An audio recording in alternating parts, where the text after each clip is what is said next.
자, 첫 번째 달려보죠. 민가의 포탄 낙하입니다. 자, 오늘 오전 속보 접하시고 많이들 놀라셨을 텐데요. 이 경기 포천의 한 민가에 폭탄이 떨어져서 15분이 다쳤습니다. 아유, 자, 영상을 보면 진짜 우크라이나의 한 도시인가 싶던데, 자, 대체 왜 백주 대낮에 저런 상황이 벌어진 거죠? 네, 오폭 사고였습니다. 오늘 오전 10시 4분쯤 경기 포천시 이동면의 한 민가에 오폭 사고가 발생했는데요. 실사격 훈련 중이던 KF-16 전투기 2대에서 MK-82 폭탄 8발이 민가로 떨어진 겁니다. 총 15명이 부상을 입었는데 이 중 민간인 2명은 중상을 입은 걸로 전해졌습니다. 한 언론의 단독 보도에 따르면 중상을 입은 2명은 인근 부대시설 관리원으로 점검을 마치고 나오던 길에 사고를 당했다고 합니다. 당시 훈련은 경기 포천 승진과학화 훈련장 일대에서 실시됐었는데요. 공군 관계자는 언론 브리핑에서 조종사가 비행 준비 과정에서 잘못된 좌표를 입력한 걸로 조종사 진술 등으로 확인했다고 밝혔습니다. 좌표가 잘못 입력되면서 포탄이 원래 표적지인 훈련장으로부터 8km 떨어진 민가에 떨어지게 된 겁니다. 전투기 2대가 동시에 오폭 사고를 낸 것에 대해서는 공군 측은 좌표는 1기, 2번기 다 입력하게 돼 있는데 2번기가 1번기를 따라서 발사한 걸로 파악됐다. 2번기가 왜 그랬는지는 추가 조사가 필요하다고 밝혔습니다. 군 당국은 사고 원인이 규명될 때까지 모든 실사격 훈련을 중지할 예정이고요. 공군의 사고대책본부를 만들어서 사고 원인과 피해, 배상과 재발 방지 대책을 마련할 계획입니다. 자, 사고 발생 100분이 지나서야 군은 공식 발표를 했고 포천시는 재난 문자도 발송하지 않았다고 하는데 어찌됐든 이 다치신 분들 빨리 쾌차하시길 바랍니다. 자, 다음 이어가죠. 무동기 범행 후 강제 입원입니다. 자, 정말 충격적인 상황, 제보 영상 만나보시죠. 자, 누군가 저렇게 건널목을 후다닥 건넙니다. 자, 막 뛰더니 길을 걷던 지금 여학생 뒤로 지금 다가가서 갑자기 머리채를 덥석 쥐더니 양손으로 쥐고 마구마구 흔들고 저렇게 지금 갑작스러운 습격에 여학생은 결국 넘어지고요. 질질질 막 끌고 갑니다. 자, 그때 행인이 달려와서 괴한을 막아보지만 폭행은 계속되는데요. 박 변호사님 정말 끔찍합니다. 길 건너편 여학생을 일부러 쫓아와 습격했습니다. 뭡니까 이거? 자, 문제는 이 괴한 전혀 일면식이 없는 처음 보는 사람이었다라는 겁니다. 지난달 22일 오후에 인천에 있었던 일인데요. 지금 12세 지금 여학생이에요. 12세 제보자 딸이 버스 정류장을 가고 있는데 30대 정도로 보이는 여성이 뛰어오더만 그냥 머리채를 잡고 폭행을 가하는 모습입니다. 아무런 이유가 없습니다. 영상을 봐도 좀 보이지만 폭행 정도가 상당히 심합니다. 그 바닥에 막 머리를 그냥 부딪히는 모습까지 보이고요. 그 이후에 지금 주위에서 말리는 상황으로 보이지만 그럼에도 불구하고 계속 폭행을 행사하는 모습까지 계속 보이는 그런 상황입니다. CCTV상 보면 상당히 심각한 상황이고요. 경찰이 이제 나중에 현장에 도착을 했는데 담당 경찰하고 조사는 마친 상황입니다. 다만 저 30대 이 여성이 정신질환을 좀 앓고 있는 게 아니냐 또 이런 얘기가 나오고 있고요. 이 지역에서는 좀 그렇게 알려진 인물이라고 합니다. 정신질환. 진짜 격리 조치를 좀 취했어야 될 것 같은데. 그러기나 말입니다. 이 피해자가 담당 경사로부터 연락을 받았대요. 그런데 가해자가 정신질환이 많이 심각해서 대화가 불가능할 정도랍니다. 그러니까 조사도 사실 큰 의미가 없었고 강제 입원 조치를 했다라는 거예요. 그리고 이 일단 형사에 따르면 이제 제보자가 입원이 됐으니까 안심하고 다니라고 했다는데 아니 지금 교도소에 수감된 것도 아니고 뭐 며칠 있다가 몇 달 뒤에 다시 나올 거 아니겠습니까? 그래서 어떻게 마음을 놓느냐라는 입장인 거고요. 지금 피해를 입은 딸이 그 부모님들 걱정할까 봐 이 상처를 내색을 안 하려고 한답니다. 그게 더 속상하다고 하시고 아니 이런 정신질환이 심각한 상황이면 처벌은 제대로 받을 건지 그리고 왜 사전에 막지 못했는지 제도적인 개선이 필요하다고 그렇게 주장을 하셨습니다. 정신질환이라지만 그 와중에도 남자를 공격은 하지 않습니다. 보면 본인보다 약한 본능인 건가요? 모르겠습니다. 자, 좋습니다. 자, 다음 이어가죠. 폰 집어 던질 뻔. 자, 상품 리뷰를 보다 깜짝 놀랐다는 사방 가족의 제보. 충격적인 사진 만나보시죠. 자, 국내 가전 대기업의 공식 홈페이지 리뷰창 TV 사진과 함께 별이 5개.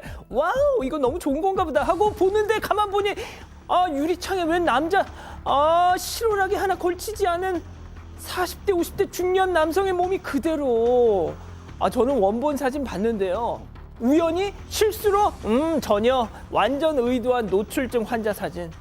네. 제보자에 따르면 지난 3일 점심시간에 직장 동료들하고 같이 이제 국내 대기업의 홈페이지였대요. 그래서 TV 상품 리뷰를 봤는데 그 전날에 올린 사진 중에 하나인 저거를 발견을 한 겁니다. 정말 같이 보던 직원들 5, 6명 다 동시에 너무 경악을 했고요.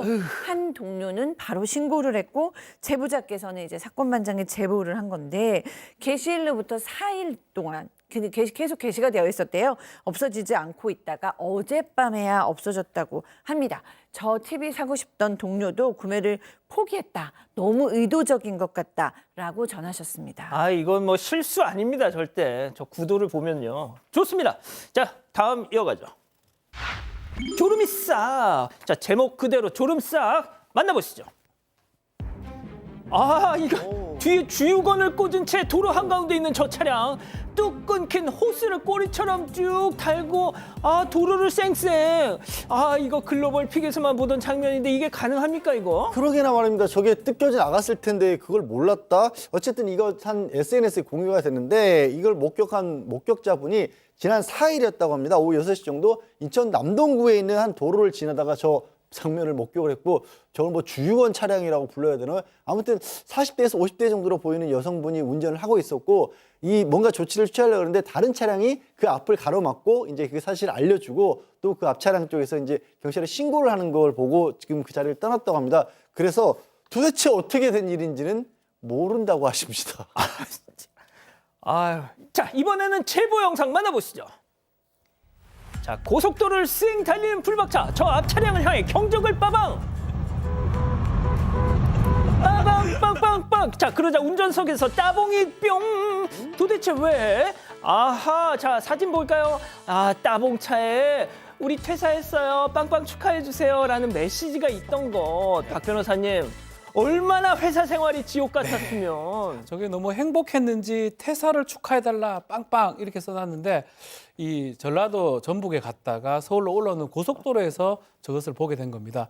퇴사 축하해달라 빵빵 그렇게 하니까 아마 제보한 이 남성도 축하한다는 의미의 빵빵빵빵빵 이게 퇴사를 축하해 이런 느낌으로 하지 않습니까? 다시 한번. 퇴사를 축하해 빵빵빵빵빵 이러니까 그 안에 4명의 남성 같은데 엄지척하는 모습까지 보였다고 합니다. 따봉. 사실은 운전하면서 상당히 좀 졸렸다고 해요. 예. 저걸 보면서 빵 터졌겠죠. 예. 얼마나 회사가 지옥 같았으면 퇴사를 축하해달라고 차에 붙였는지. 그러니까. 그래서 정말 좀 내려서 퇴사 축하한다고 전달해주고 싶다고 합니다. 고속도로에서 내리면 안 되잖아요. 그러니까 이렇게 전달하는 거죠. 그렇군요. 알겠습니다. 좋습니다. 자, 마지막 사연으로 가볼게요. 원래 이런 말을 하나요? 자, 집단 지성의 판단을 받아보고 싶으시다면서 제보해 주신 사연 함께 들어보시죠. 안녕하세요. 산부인과에 갔다가 황당한 말을 들은 30대 여성입니다. 양가 부모님께 허락까지 받고 예비 남편과 함께 살면서 결혼을 준비하고 있는데요. 혼인신고는 아직 하지 않았지만 최근 갑작스럽게 소중한 생명이 찾아왔어요. 저희는 큰 기대를 안고 평소에 다니던 산부인과로 함께 가는데요.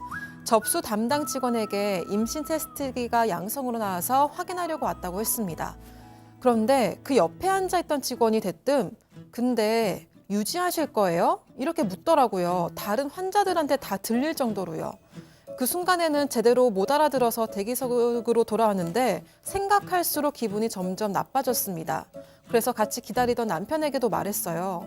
그랬더니 남편이 가서 불같이 화를 냈고 직원은 환자가 미혼이길래 우리 병원은 중절 수술이 불가능해서 물어봤다고 해명했습니다. 제가 나이가 30이 넘었는데 왜 이런 말을 들어야 하냐 불쾌하다고 하니까 그제서야 사과했는데요. 저희는 앞으로 말 조심하라고 한 뒤에 진료를 마치고 돌아왔어요. 조만간 다시 진료를 받기로 했는데 이 직원을 또 마주하고 싶지는 않다는 생각이 들더라고요. 아직 부모님한테도 임신 사실을 알리지 않았는데 이런 질문을 들으니까 벌써부터 아이의 존재가 부정당하는 것 같아서 너무 속상합니다. 제가 예민한 건가요? 그렇군요. 자, 기다리고 기다리셨던 푸처 핸즈업 타임. 지금 7천여 분의 우리 가족 여러분들 함께하고 계신데요. 채팅창에 OX로 함께 참여해 보시죠. 먼저 그 산부인과 직원입니다. 죄송합니다. 다시 한번 사과드릴게요. 제가 무슨 나쁜 마음을 갖고 말씀드린 거 아니잖아요. 아니 뭐 미혼이신데다가 동안이시고 그리고 남편분이랑 따로 계셔서 제가 같이 온지 몰랐어요. 보통 혼자 오는 미혼 여성들이 저희들한테 그런 문의를 하기도 하니까 여긴 그런 수술 안 합니다. 하려고 여쭤봤던 거죠. 임신 맞다. 예민하신 거 보니까. 동그라미. 그렇군요. 자, 다음 사연자입니다. 웃음이 나와요? 요즘 혼인신고하기 전에 같이 사는 부부도 얼마나 많은데 잘 알지도 못하면서 왜 함부로 지레짐작을 하시냐고요. 그리고 왜 이렇게 크게 말해요? 무엇보다 우리 아가 산부인과 와서 처음 들은 말이 그런 말이라는 거 너무 불쾌해. X. 그렇습니다, 박 변호사님. 예, 이 사람 간호사기 때문에 여기서 오랫동안 일했지 않습니까? 어쩌면 이런 어떤 언어를 반복해서 썼을 가능성도 있고요. 뭐 그렇다면 지금부터라도 정말 조심해야 됩니다.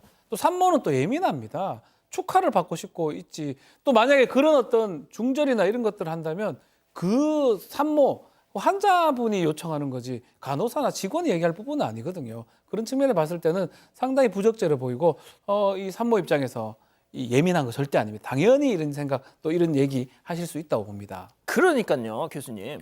네, 요즘 여성 병원들이 굉장히 친절하거든요. 그러니까 여성들의 마음과 몸을 정말로 잘 케어해주는 병원들인데 이런 얘기를 한다는 것 자체가 정말 너무 교육이 부족한 것 같아요. 물론 악의는 아니셨겠죠. 뭐 미혼의 여성들이 왔을 때 그런 일들이 일어나기로 했으니까 이제 본인도 안 좋은 마음이었다가 뭐 그렇게 실수를 한 거겠지만 어쨌든 지금 아이를 낳으러 오면서 가장 축하받고 싶은데 이런 얘기를 들었으면 너무 불쾌할 수밖에 없다고 생각합니다. 자, 양 변호사님.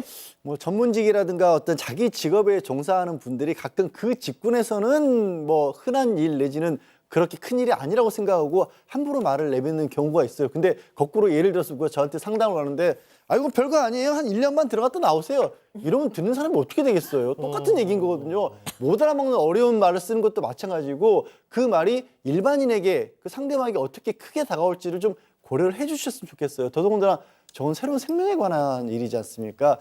저런 일을 하시기에는 자기 스스로 조금 함부로 한 게 아닌가라고 반성을 좀 하셨으면 좋겠습니다.